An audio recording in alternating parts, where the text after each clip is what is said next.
Hello, everyone. My name is Adam Kudashat. I am the director of Miss Martin's Malaise, a part of the Enough plays against gun violence, staged readings. That is part of a national reading, and I am with the cast of Miss Martin's Malaise, and we're going to talk a little bit about the theme of the event, which is so important. So these will all be questions that I'm going to be asking my cast today. So my first question for the group is, what interested you in working on the hashtag Enough project? I was interested in working on this project because I think this is a really important topic. I think all students should be able to have that safe space at school and not be um, scared of gun violence. Same thing with teachers as well, that everyone in the school setting should feel that that is a safe space and safe place for them to learn and grow. So I think that this is a really important topic to bring awareness to. And that's why I was interested. I think why I was interested was because I feel like there's a lot of talk about what do we need to do or how can we fix this. But I think what drew me to this particular project is that the point of view and that it's sometimes it's how do we deal with this, because there it's not always so easy to say how do we fix it. Sometimes like it's from students' perspectives, teachers' perspectives, like people, like I think it's a lot about what can we do to deal and figure out how to be okay during all of it. And that's what drew me to this one. I heard a saying that somebody said once, that I've kind of added on to, but the saying goes that what makes everybody the same, besides being a human being, is the fact that every day we are presented with a chance and a choice. And I added on that we are also presented with the consequences that follow. And I think that this project, I think it's a good amplifier of those things. I think it gives people a chance to have these discussions. I think it gives people to possibly look at the points of view that are presented, and for them to figure out what choices they would make, and also to understand that sometimes the choices that you do make are not always the best, but also the consequences that follow that are the most important, because they're what make you learn the lesson, or they're what make you understand something that you might not have understood before. And I think that this kind of presents everybody that's a part of it and that it's speaking about, and that who can watch it, the chance to get to experience that, and the choice to experience that. And the consequence might be that, maybe people might, you know get rid of their firearms, or maybe people might just have more empathy for people that may be stuck inside of this situation. And maybe it might make them look at, the perpetrators of these things, and all the different aspects that go into what might have made them make their choice. One of the things that's really shocking, but also really troubling about the gun violence epidemic in the nation is that most people have, in some way, large or small, been impacted directly by gun violence. And so, for those that are comfortable sharing, I'm wondering what ways gun violence has maybe impacted or touched your life in small or large ways. I thankfully have never lost anyone to gun violence, but as a current student and as a person who has a sister who currently goes to school, I think about school shooters practically every day. Before COVID, going to my classrooms, it would cross my mind almost every single day. And it's ridiculous to me that a global pandemic is the only reason that mass shootings have gone down. They haven't stopped, but they've at least gone down. And it's ridiculous to me that the ability to have a weapon on you is of more concern to some people than whether or not people are homed, if whether or not people have decent shelter, decent food. And so I think gun violence impacts me in that way of just seeing an unaddressed epidemic. Mhm. I did have a cousin who unfortunately she was not injured, but she was present at a school during a shooting. Fortunately, she was right by a door and she was able to get out, and it was it happened while I was in early high school, and it was a really sobering moment because you hear about them, but it's always over there, it's always the other. And then to like have that direct like connection to like that could have been it. Like I could have lost that cousin. It was just like a really like it just hits different. And from that point forward, through high school, through college, my mentality was always, where's the door? What would I do? Hypothetically, how would I handle this situation? Which is just a really toxic environment. And you have to like pose the question, how well can students truly take in their educational environment if in the back of their mind they're always wondering what's going to happen? Like what is around the corner? Do I have to fight for my life? Possibly because there's this chance. And I think in every moment of like another gun a moment of violence added to our reality, we're like losing more and more of that safe space. I think we all like to believe that like younger grades were safe, and then Sandy Hook happened. And so having so many like brothers and sisters, I'm constantly wondering like they have to get to what point of their life before I can finally stop worrying about whether or not I'm going to get a phone call and find out, did I lose someone today? And that's horrible. And I don't think anyone, no mother, child, sibling, ever deserves to have to experience that fear.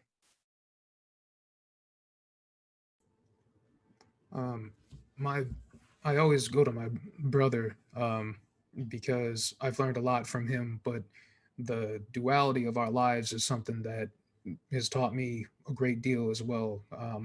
I did not grow up like my brother. My brother grew up with many different ties and affiliated with things that I just never was. Things that he kept me away from, gang ties and all that stuff. And um, he ended up doing 2.5 years for an armed robbery. And thankfully, the firearm that he had was not a real one, it was a fake one. But had that night gone any more horrible than it already had gone for him, he could have pulled that on the wrong person. He could have, a cop could have seen it and, um, you know, killed him right then and there. And I think about that all the time because thank God he got caught that night. I'm glad that he had to serve that time. And even though it was heartbreaking for us being away from him, that probably saved his life because he changed after that. And at any night that he was out doing all the stuff that he was doing, I could be speaking about my dead brother and not the brother that's still currently breathing and living. The difference between him growing up and me growing up is the friends that I've lost are due to, reckless parties and drunk driving. The friends that he's lost are due to that type of violence and the types of um, the type of PTSD that he goes through and that his friends have to go through. I see it firsthand whenever I'm around him, and I think I think whatever is above us that I didn't have to go through that, but it's something that always kind of loops in my mind. Is I'm thankful that his situation wasn't worse because it could have resulted in his injury or somebody else's, um, and that's just something that sticks with me. I think it's absolutely tragic that since we started rehearsing this project, there has been a mass shooting in the greater Milwaukee area, and I know people who were there that day, and thankfully they're all safe physically, but the mental traumas carry on. Miss Martin's malaise directly relates to how schools have adapted to gun violence. And so my question is, what was your experience in school in this regard? How did this impact your schooling? So I remember around the time of the Parkland shooting, my school had a protest led by a bunch of students for gun control, and then it kind of sparked a whole discussion about like, well, what should we do to keep our schools safe? Do we need see-through backpacks? Do we need all of these different things that I guess we never should have to think about having to like police what students have, or that's the wrong word, but um yeah, it was like eye-opening to have that feel so close all of a sudden, because like Rain was saying, it's always something that you're thinking about in the back of your mind, But until your school actually really starts like taking it seriously in the sense of creating like a way to make sure students have a voice and make sure students have a say in how they're going to feel the most protected and they're going to feel the most safe, um, there's not going to be a real change. So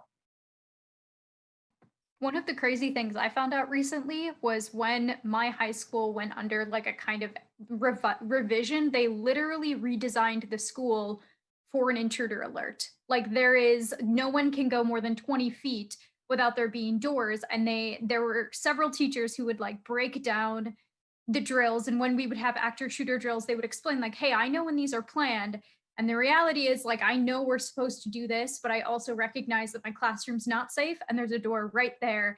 And I'm going to open the door. I'm going to watch you guys go out and then I will go back to my classroom, but you guys just go, because that's in their mind, that was safer than any protocol that could exist. And all of those teachers recognize that, like, yeah, I could lose my job for that. Like, I completely like take on that responsibility. But in their mind, there was like a greater purpose to serve. And that's so bizarre to me because number one, there's no guarantee that even that would be effective. And number two, like, why are we putting these people in a position where they have to risk their career to do what they think might save a few more students? And that's insane.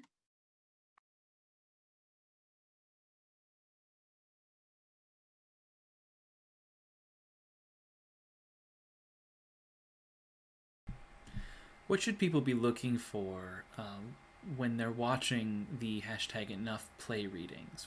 What should they keep their eye out for? I think something that it's really important to look for in these is patterns of thoughts and behaviors that we can recognize in ourselves. There's a lot of, in this one specifically, of being able to see the things that go into a decision and the causes of what's creating these some of these issues and some of the things that happen in the way of thinking for teachers and the way of thinking for students. Because I think that if we can start in those, like thinking about those small decisions that we go through in our everyday lives and the things we think about every day, we can start to address the cause of smaller issues when this issue of gun violence can easily seem so big and so national and just hard to like tackle, hard to grasp, I guess. So I think that paying attention to just the way that our thought process can change in the things we do every day through these characters is important. I think also just like going into these and watching for the perspective that is presented, like the reality that we like that these all of these play readings choose to produce. Because I think a lot of times, especially when talking about gun violence, so many individuals want to take it personally and individualize it to themselves. And I think one of the important things about going into these play readings is to release that, sigh out all of that, like that desire to make it about the individual, and just see the realities that are being presented before you, entertain the alternate perspective and like the outcomes of what results of each one of these circumstances. And my final question for all of you today is, why is it important for people to experience these plays? Why do you think audiences should watch the national reading, whether it's with Third Avenue Playhouse or another theater that is producing this series of plays? Why is it important for us to experience theater that has this message? I think in our everyday media, whether it be music or YouTube or movies, shows, I think that it's becoming more and more of um, a kind of more and more of a necessity that there be some sort of violence, as if, that's kind of the way things are sometimes. And while that's important, and while the reality is that yes, sometimes it is the way things are, in reality, there is no cut. There is no sad music that plays. There's no slow motion falling. There's no people running out and crying. It's havoc and it's tragedy, and it's way more heart wrenching to be a part of that. And I think that to a degree we have become numb to the fact that these things happen, because now we're in this age where we can see it all the time and have so much access to it that I think we've become a little bit desensitized to it. And, you know, I think that these plays done in this fashion um, will I I think that it's okay to tell these stories, but I think it's also important that, you know, people get a dose of reality that comes with these stories, and that it doesn't just get kind of I guess like fetishized, if you will. It doesn't become like a fad. It doesn't become cool that these things happen, and it shouldn't, and it should not be becoming normal. And we shouldn't have to be put in a predicament where we just go, yeah, you know, yeah, that happens sometimes. It's sad, but there shouldn't be a but in that sentence. It's just sad, and and I don't think that these plays are meant for people to be, you know, to be made sad, but I think it's just made for people to have an experience where a little bit of that reality can come in, and maybe it might spark somebody to want to be a part of helping to solve the problem. Yeah, I also think that it's, I mean, any theater, I think, gets you to think about different topics, gets you to feel things. That's, what I think the goal is sometimes. And so with this in particular, I think it's important that there are plays about gun violence to get people to think about that topic, to get people to feel something on that topic, and then hopefully to inspire action, or at least to inspire some, I guess, analysis of that. And kind of like Rain said earlier, looking at perspective, getting some additional insight and perspective on that topic. I also think it's important right now in this timing during the pandemic where there are virtually people are stopped going to school. Like right now, in this moment, school violence is not an issue, but it will be once everybody goes back to school. So I think it's really important to watch this now so that we don't forget that, so that we can try to get ahead of it and try to prevent this from happening once life goes back to normal. Like we can't forget that this is a thing that happens in the normal non-pandemic world.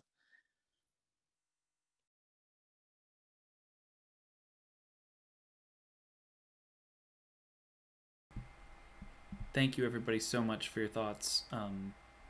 And it's though I'll add one last thing, and that's that these plays are written by high schoolers and school age students, and that was one of the goals of this, was to experience these stories and this perspective from people who are living this perspective as we speak. And these are the people that we want to protect. These are the people that are going to make a change in this world if we can create a world that allows them to make a change in it. The Enough National Play Reading is December 14th at 7 p.m. I hope as many people as possible tune into this. There will be a talk back with our casts and directors from all the different 10-minute short plays after the show on Facebook Live. But this is such an important discussion and an important topic, and I hope that everyone who is able can take the time out of their schedule to engage with this free event in some way and start taking steps to make a change in the world around them for the better. Thank you, everybody, and hope to see you on December 14th.